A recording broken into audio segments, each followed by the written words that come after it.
사랑과 은혜의 아버지 하나님, 푸른 마르고 꽃은 시드나 영원히 서 있을 하나님의 말씀을 듣고자 이 자리에 모였습니다. 이 시간 우리의 영혼의 빗장을 열고 주님의 은총을 마음껏 받아들이는 회복의 시간이 되게 하옵소서. 예수님의 이름으로 기원하옵나이다. 아멘. 찬송가 365장입니다.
예배를 위하여 기도하겠습니다.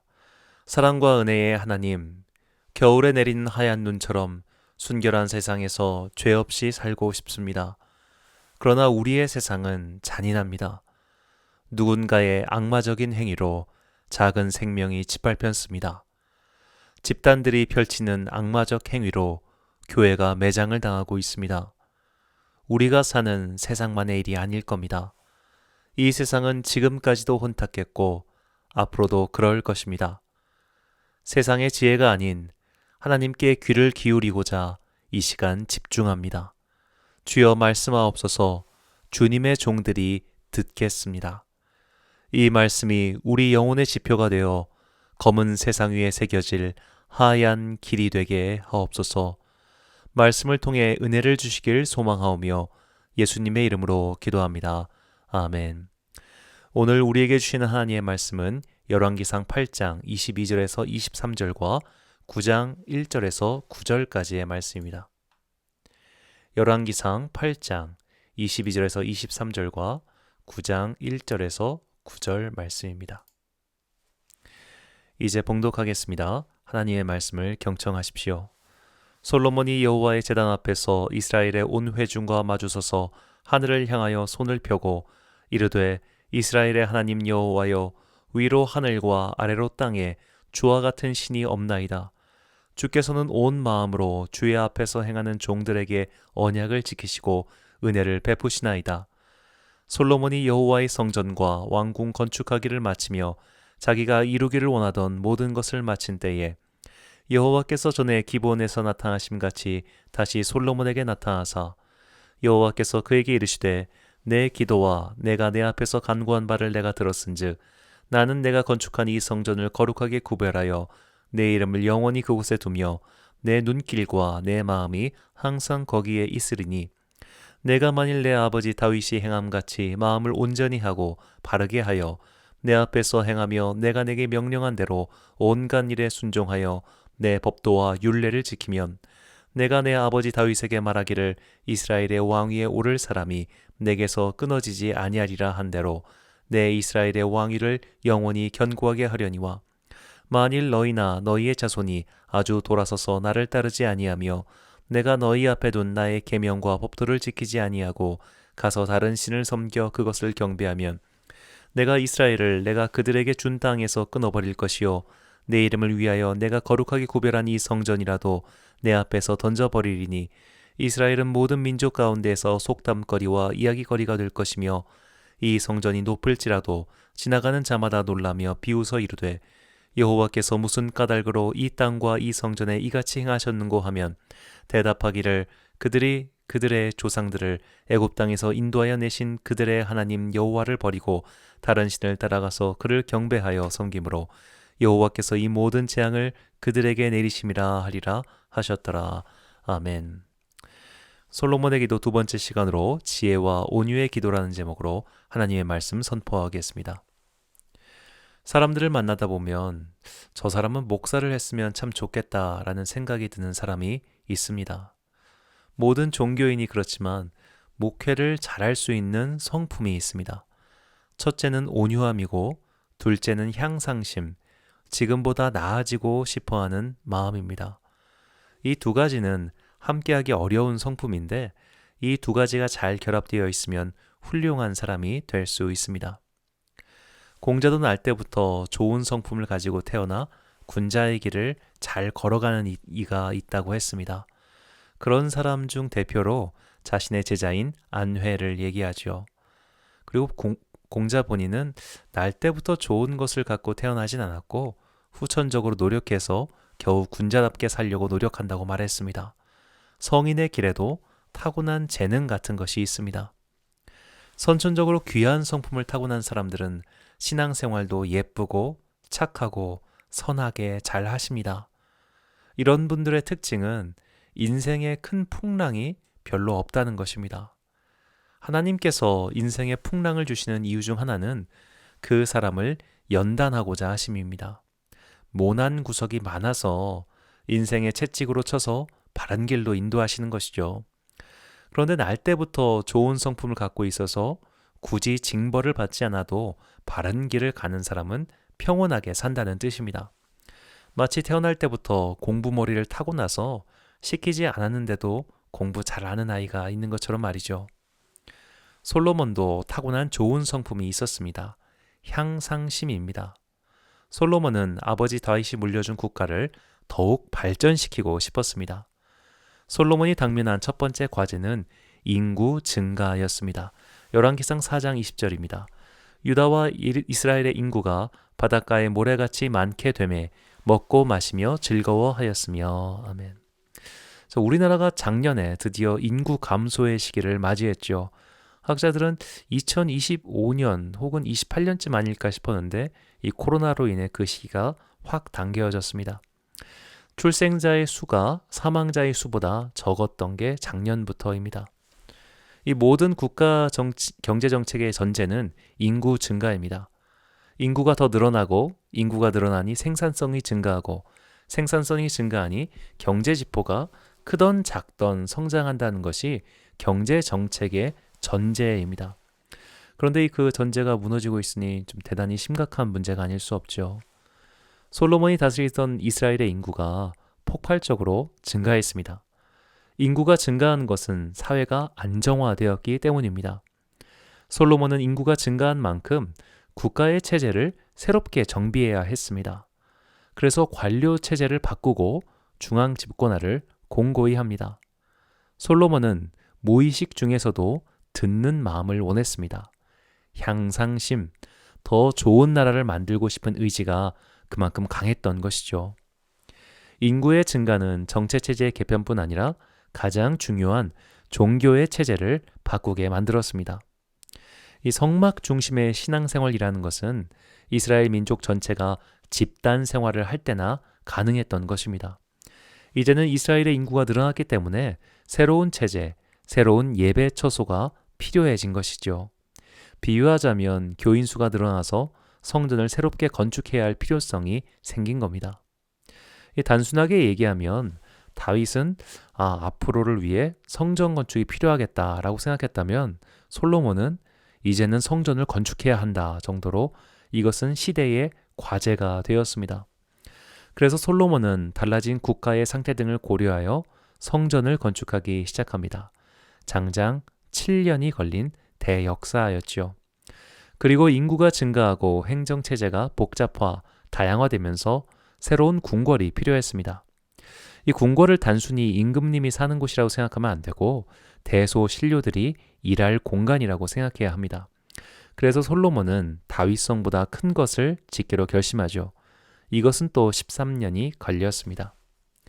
솔로몬은 가만히 앉아서 누리는 사람이 아니었습니다. 열심히 일을 하고 더 나은 국가를 만들고 싶어하는 마음을 갖고 있었기 때문에 이처럼 큰 사역들을 벌인 것이죠. 솔로몬이 갖고 있는 귀한 성품이었습니다.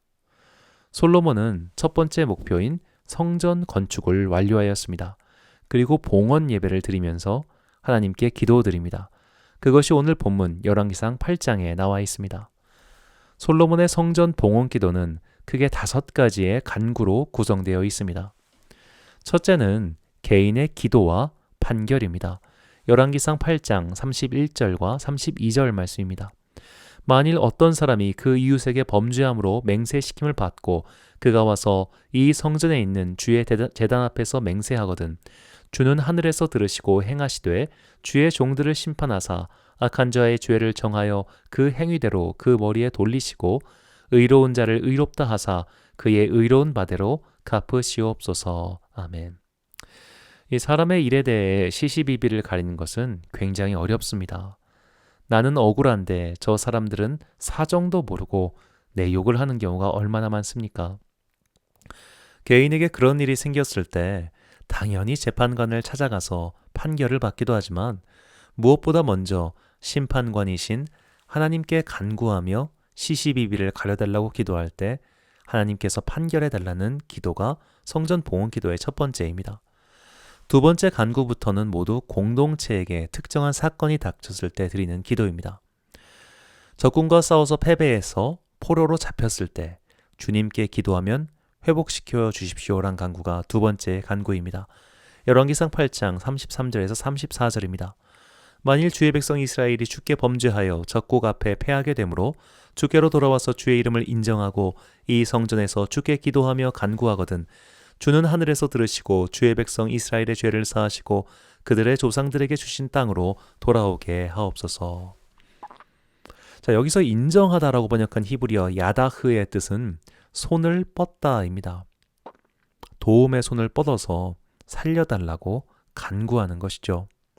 하나님의 손만이 적들에게서 우리를 건져주신다라는 기도를 드릴 때 우리를 불쌍히 여기시사 도와달라는 간구입니다. 세 번째 간구는 가뭄을 만났을 때의 기도입니다.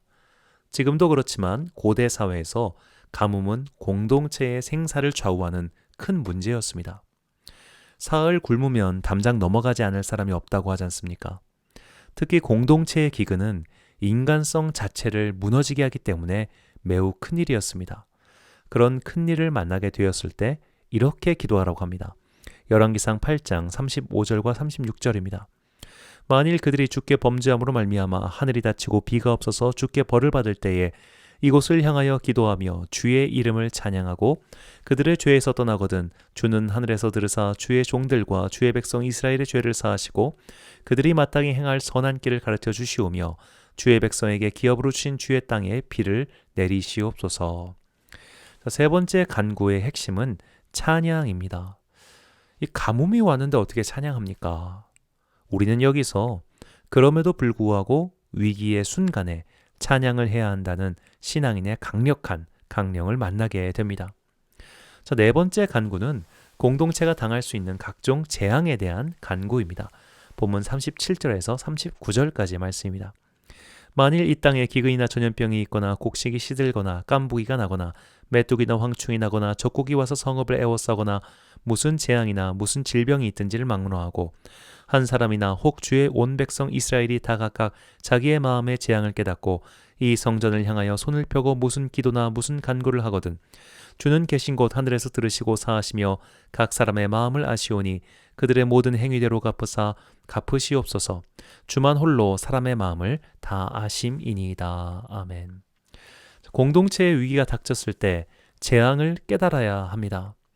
그런데 그것이 머리로 아는 것이 아니라 마음에 깨달아야 한다고 말하죠. 마음이라고 번역한 히브리어는 레바브인데 이것은 심장을 가리키는 단어입니다. 고대인들은 심장에 영혼이나 마음이 담겨 있다고 생각했습니다. 심장의 경험은 강렬하죠. 그런 강렬한 경험으로 죄를 자각하는 것입니다. 아, 이것이 하나님의 심판이구나. 이것이 하나님의 판결이구나. 그리고 나서 하나님께 무릎 꿇고 기도하라는 겁니다. 네 번째 간구는 개인과 공동체의 온전한 회개를 뜻한다고 볼 수 있습니다. 다섯 번째 간구는 8장 41절부터 53절까지 나오는 긴 기도입니다. 이것은 성전을 나갈 수 없는 상황에서 드리는 기도라고 할 수 있습니다. 먼 곳에 있어 성전에 올 수 없는 이방인이나 타국과 전쟁을 위해 고향을 떠난 사람들, 타국의 포로로 끌려가서 성전에 나올 수 없는 사람들과 같이 부득불 성전에 나올 수 없는 사람들이 그곳에서 성전을 향해 기도하면 그들의 간구를 들어가려는 요청이었습니다. 얼마 전 EBS 프로그램에 홍익대 건축학과 교수인 유현준 교수의 특강을 들었는데 이 코로나 시대의 종교에 대한 색다른 해석을 제시했습니다. 이 유현준 교수는 건축물만 연구하는 교수가 아니라 공간과 공간이 인간에게 미치는 영향에 대해 지대한 관심을 갖고 있습니다. 이 대부분의 종교 건축물들은 모이는 것에 중점을 둡니다. 그런데 모이는 것이 아니라 시간에 방점을 둔 종교가 바로 이슬람이라는 겁니다. 이슬람에게는 메카라는 절대적 성지가 있지만 모든 이슬람 교인이 메카에 한 번에 모일 수 없기 때문에 그들은 정해진 시간에 메카를 향해서 기도하는 문화를 정착시켰습니다. 그래서 이슬람은 코로나에 큰 영향을 받지 않았습니다. 정해진 시간에 방향을 두고 기도하면 되니까요. 이 공간의 제약을 시간으로 해결한 경우라 할 수 있습니다.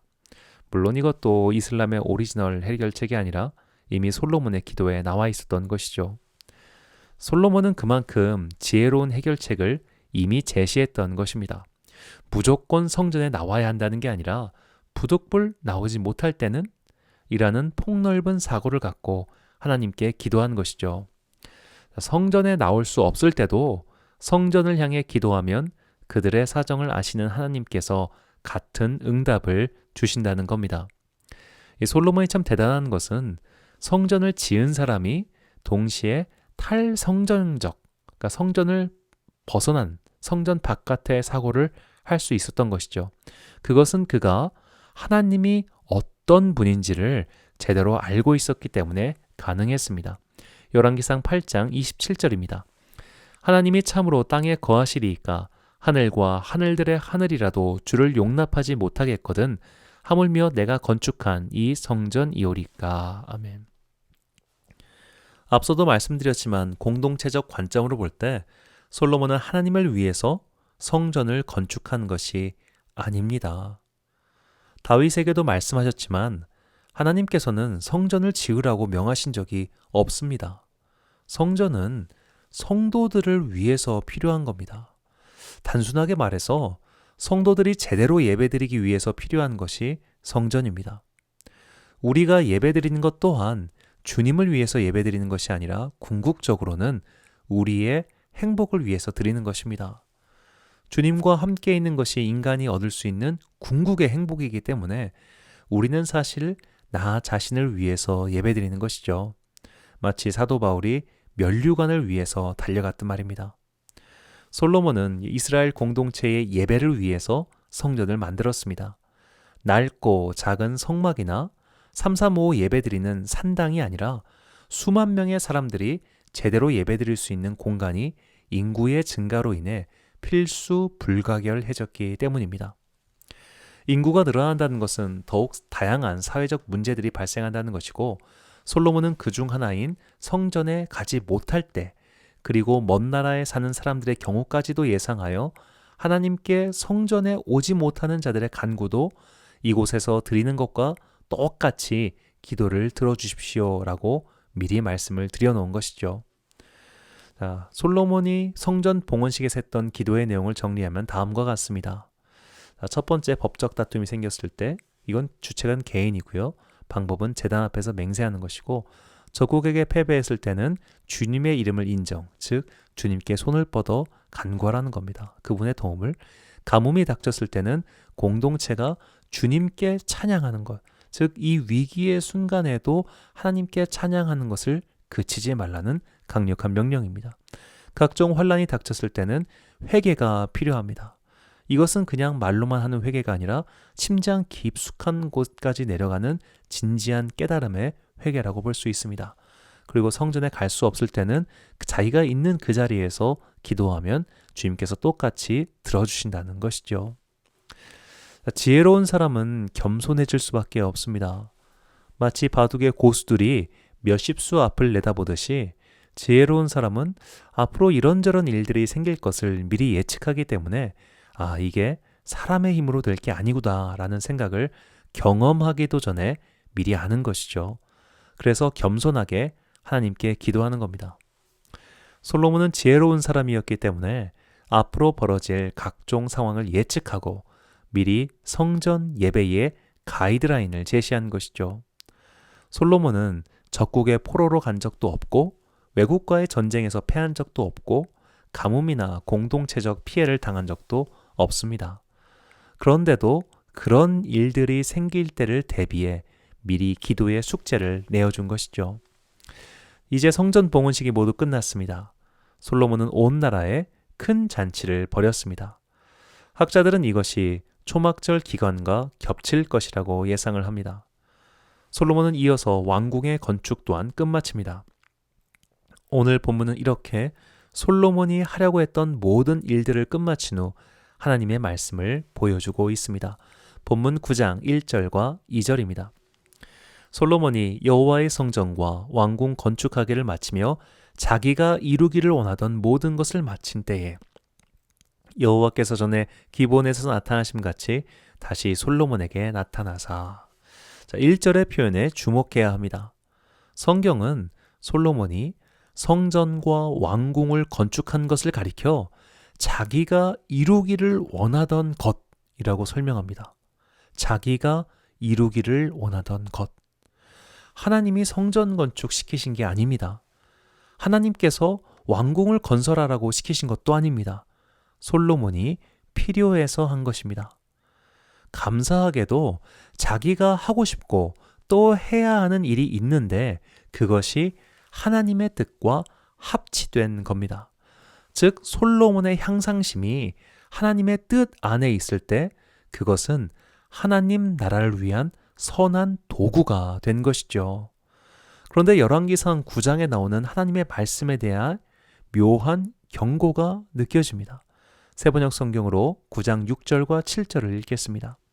그러나 너와 내 자손이 나를 따르지 아니하고 등을 돌리거나 내가 내게 일러준 내 계명과 율례를 지키지 아니하고 곁길로 나아가서 다른 신들을 섬겨 그들을 숭배하면 나는 내가 준 그 땅에서 이스라엘을 끊어버릴 것이고 내 이름을 기리도록 거룩하게 구별한 성전을 외면하겠다.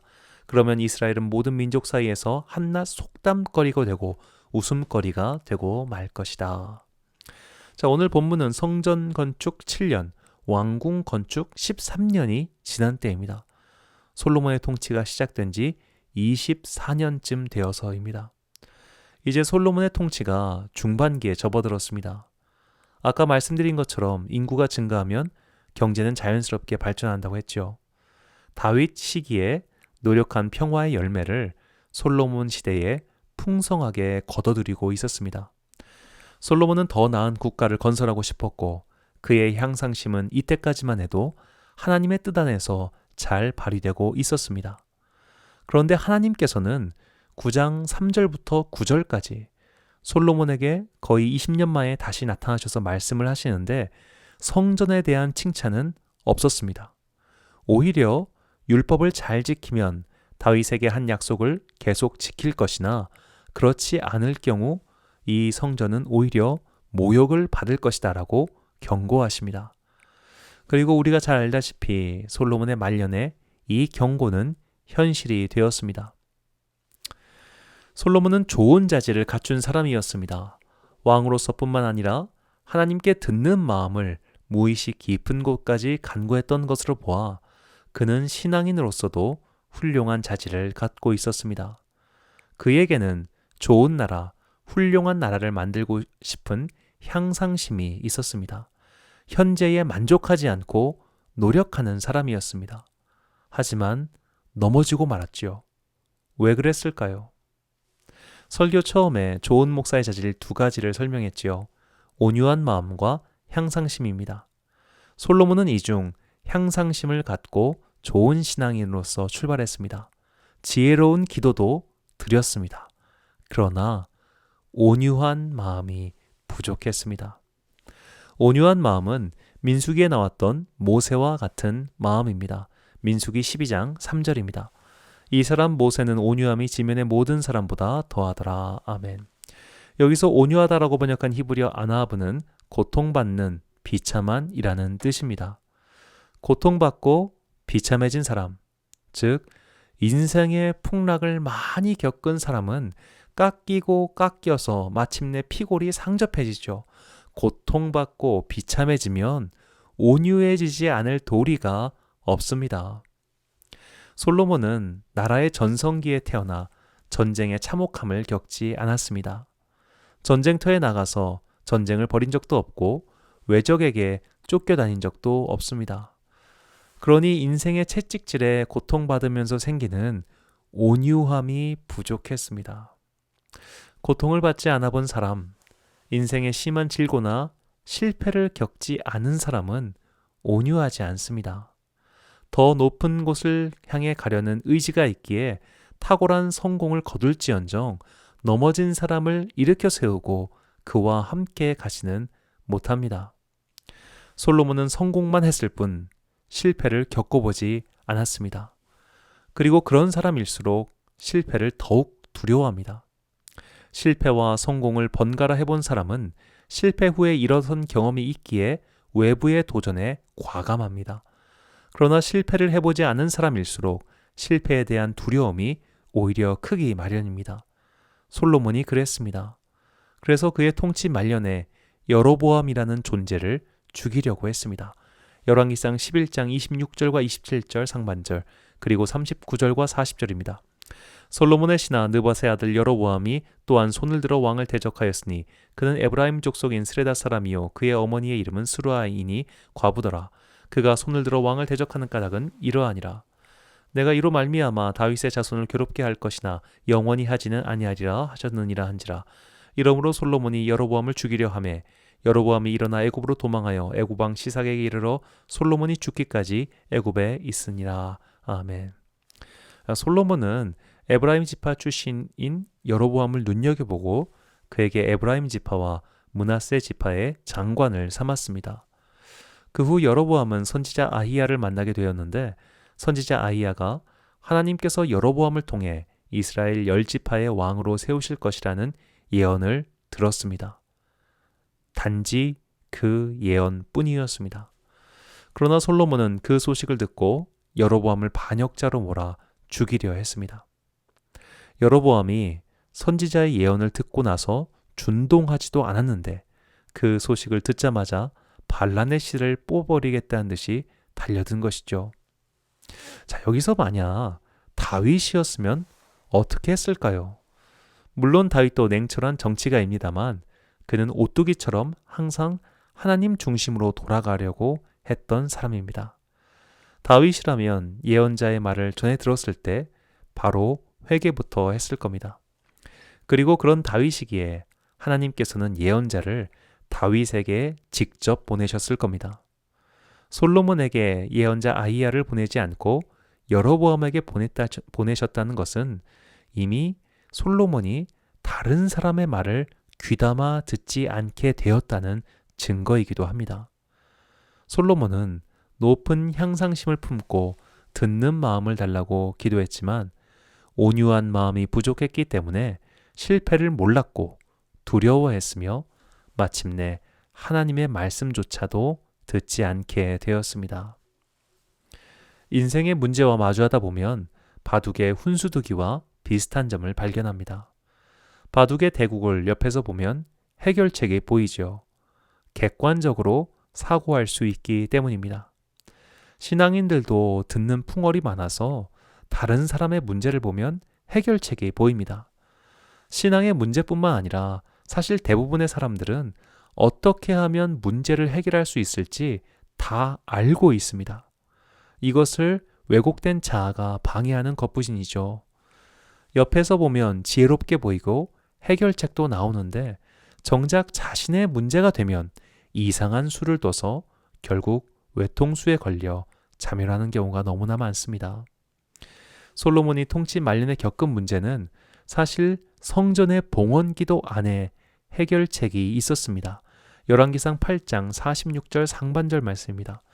범죄하지 아니하는 사람이 없사오니 그들이 주께 범죄함으로 주께서 그들에게 진노하사. 아멘. 자, 의인은 없나니 하나도 없다. 죄를 짓지 아니하는 사람은 없다.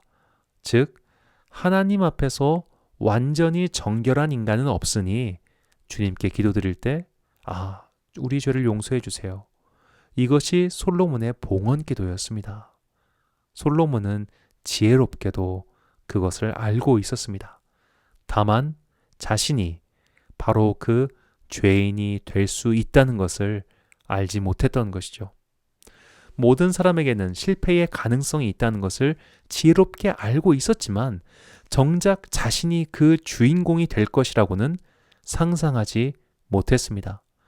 이것이 솔로몬의 기도의 패착입니다. 그가 드린 기도는 틀린 것이 없었습니다. 그의 기도는 틀리지 않았으나 기도 드리는 자신이 그런 함정에 그런 죄에 빠질 수 있다는 것을 전혀 염두에 두지 않았습니다. 이것이 다윗의 기도와 솔로몬의 기도의 결정적 차이입니다. 스디슨 실패를 맛본 사람과 머릿속으로만 실패가 무엇인지 상상해온 사람의 차이죠. 예전에 저의 은사 되시는 목사님께서 이런 말씀을 하셨습니다. 네가 경험해보지 않았으면 함부로 얘기하면 안 된다고 말이죠. 너무 단순한 말씀이었지만 지금까지도 오랫동안 기억에 남는 말씀입니다. 자, 20대 시절의 생각은 참 편협합니다. 자기는 정의롭고 세상은 더럽다고 생각합니다. 그러나 세월이 지나면서 사람을 만나고 세상을 겪다 보면 반드시 어느 한쪽이 맞고 어느 한쪽이 틀리다라고 자신 있게 말하기 어려워집니다. 예전에는 대형교회 자체가 문제라고 생각했습니다. 그러나 대형교회가 있기에 선교지에 큰 사업을 진행할 수 있습니다.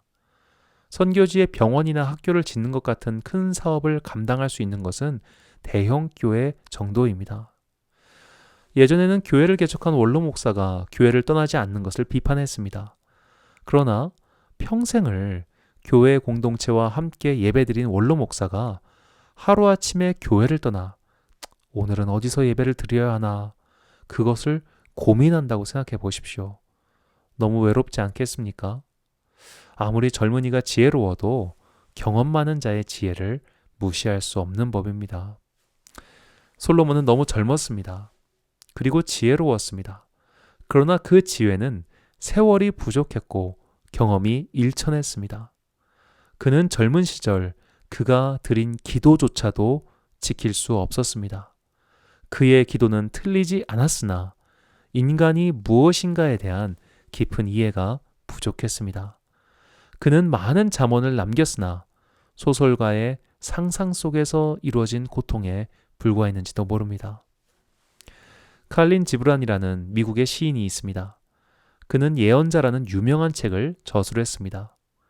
이 책이 출간되었을 때 그의 나이는 고작 40세였습니다. 이 책은 그가 20대 시절에 저술했다고 합니다. 예언자는 인생에 대한 여러 잠언 같은 것을 모아놓은 책인데 예전에는 이 책을 굉장히 감탄하면서 읽었습니다. 그런데 책의 설명을 보니까 칼린 지브란의 어머니가 아들이 너무 이른 나이에 세상을 다 아는 척을 했다며 그에게 경고를 했다고 합니다. 자, 칼린 지브라는 고작 47살에 세상을 떠났습니다. 통찰력 있는 지혜자는 물론 인생의 지혜를 관통할 수 있습니다. 그러나 그 지혜를 자신에게 적용시켜 사는 것은 전혀 다른 문제입니다. 이것은 마치 바둑의 훈수두기처럼 옆에서 보면 간단하지만 정작 대구간으로 들어오면 한 치 앞을 못 보는 것과 마찬가지입니다. 이런 사람들을 놀리는 말로 헛똑똑이라고 합니다. 우리의 기도도 마찬가지입니다. 우리는 어쩌면 그럴듯한 기도를 드리면서 자신은 꽤 괜찮은 상태인 양 헛똑똑이 기도를 드리는 것은 아닐까요? 우리는 하나님께서 귀 기울여 들으시는 예배와 기도에 대한 성경의 말씀을 귀담아 들어야 합니다. 시편 51편 17절입니다. 하나님께서 구하시는 제사는 상한 심령이라 하나님이여 상하고 통회하는 마음을 주께서 멸시하지 아니하시리라. 아멘. 성경은 시편의 대표 저자를 다윗이라고 말하죠. 그리고 잠언의 대표 저자를 솔로몬이라고 합니다. 잠언은 누구나 쉽게 읽을 수 있습니다. 그러나 잠언을 읽고 감동해서 설교를 써내려가는 목회자를 별로 본 일이 없습니다. 그에 반해 시편은 인생을 살아가면 살아갈수록 읽기의 깊이가 더해집니다. 그래서 교회 역사의 위대한 반열에 오른 자들은 시편 강해 설교와 로마서 강해 설교를 많이 남겼습니다. 고통의 인생은 읽는 자에게 위로를 줍니다. 그러나 똑똑한 인생, 성공한 인생은 향상심을 줄지언정 온유한 마음을 주지 않습니다. 이것이 오늘 솔로몬의 기도와 인생을 통해서 우리에게 주시는 하나님의 메시지입니다. 사랑하는 로뎀교회 성도 여러분, 그리고 이 영상을 시청하시는 사랑하는 주님의 자녀 여러분, 향상심을 가지십시오. 지금보다 더 나은 자신이 되기 위해서 지혜를 구하시고 노력하십시오. 지혜로운 자는 인생길을 보다 평탄하게 살 수 있습니다. 그러나 지혜로운 인생은 본인은 평탄할지 몰라도 남을 위로하고 세워주는 길을 가기 참 어렵습니다. 그래서 우리는 온유한 마음을 구해야 합니다. 온유한 마음은 경험과 함께 싹이 틉니다. 경험이 쌓이면서 이해의 폭이 넓어지고 함부로 남을 정죄하지 않습니다. 죄를 짓지 않는 인생이 하나도 없다는 것을 알기 때문에 죄인에게 함부로 대하지 않습니다. 범죄를 저지른 자를 죽일 놈이라고 하며 돌을 던지기보다 자신을 경계하는 사건으로 삼습니다. 그래서 우리의 기도는 향상심과 더불어 온유한 마음, 겸손한 마음, 상한 마음이 반드시 필요합니다. 이렇게 향상심과 온유한 마음, 지혜와 고통의 경험이 기도자 안에서 하나가 될 때 마침내 하나님께 온전하게 드리는 아름다운 예배가 될 것입니다. 우리 각자의 평생을 통해 이런 온전한 예배를 드리고 상한 심령과 바른 지혜로 주님께 기도하는 성도가 되시길 간절히 축원합니다. 기도하겠습니다. 사랑과 은혜가 풍성하신 아버지 하나님, 솔로몬은 지혜로웠고 성공했습니다. 그의 목표가 하나님의 뜻 안에 있었을 때 그는 하나님께 칭찬받는 종이었습니다. 그러나 지혜만 있고 고통이 없었기 때문에, 성공만 있고 실패가 없었기 때문에 그의 말년은 주님과 멀어지고 말았습니다. 우리는 그동안 향상심의 기도만 드렸습니다. 성공하고 싶었고 지혜롭고 싶었고 평탄하고 싶었습니다. 지금도 우리의 기도는 마찬가지입니다. 그러나 이것만으로는 온전한 기도가 될 수 없음을 깨닫게 해주셔서 감사합니다. 우리의 고통을 위해 기도합니다. 우리의 실패를 위해 기도합니다. 고통을 통해 깨닫게 하시고 실패를 통해 시야가 넓어지고 더 많은 이들을 품어줄 수 있는 넉넉한 영혼으로 거듭나게 하옵소서. 그리하여 우리의 기도와 예배가 진실로 하나님께서 온전히 받으실 만한 살아있는 제사가 되게 하옵소서. 우리의 삶을 통해 하나님 나라를 이루시길 원하시는 예수님의 이름으로 기도합니다. 아멘. 찬송가 338장 찬양하겠습니다.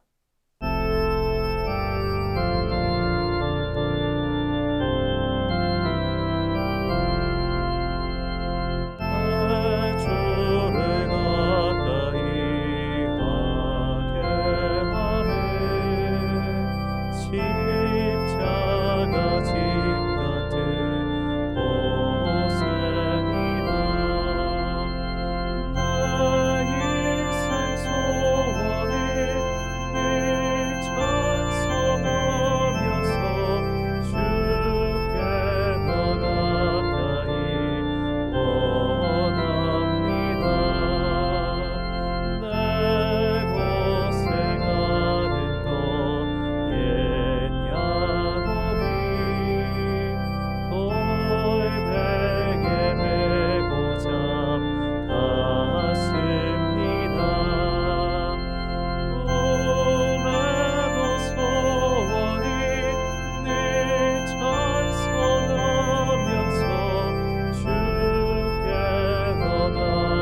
예배 및 영상 송출 시간 안내입니다. 수요 예배는 수요일 오전 9시, 그리고 금요일 오전 7시에는 시편 산책, 토요일 오전 7시에는 슬기로운 책방 생활, 기독교, 도서, 북리뷰 시간이 있습니다. 많은 영상 시청 부탁드립니다. 주기도문 하심으로 수요 예배 마치겠습니다. 하늘에 계신 우리 아버지, 아버지의 이름을 거룩하게 하시며 아버지의 나라가 오게 하시며 아버지의 뜻이 하늘에서와 같이 땅에서도 이루어지게 하소서. 오늘 우리에게 일용할 양식을 주시고 우리가 우리에게 잘못한 사람을 용서하여 준 것 같이 우리 죄를 용서하여 주시고 우리를 시험에 빠지지 않게 하시고 악에서 구하소서. 나라와 권능과 영광이 영원히 아버지의 것입니다. 아멘.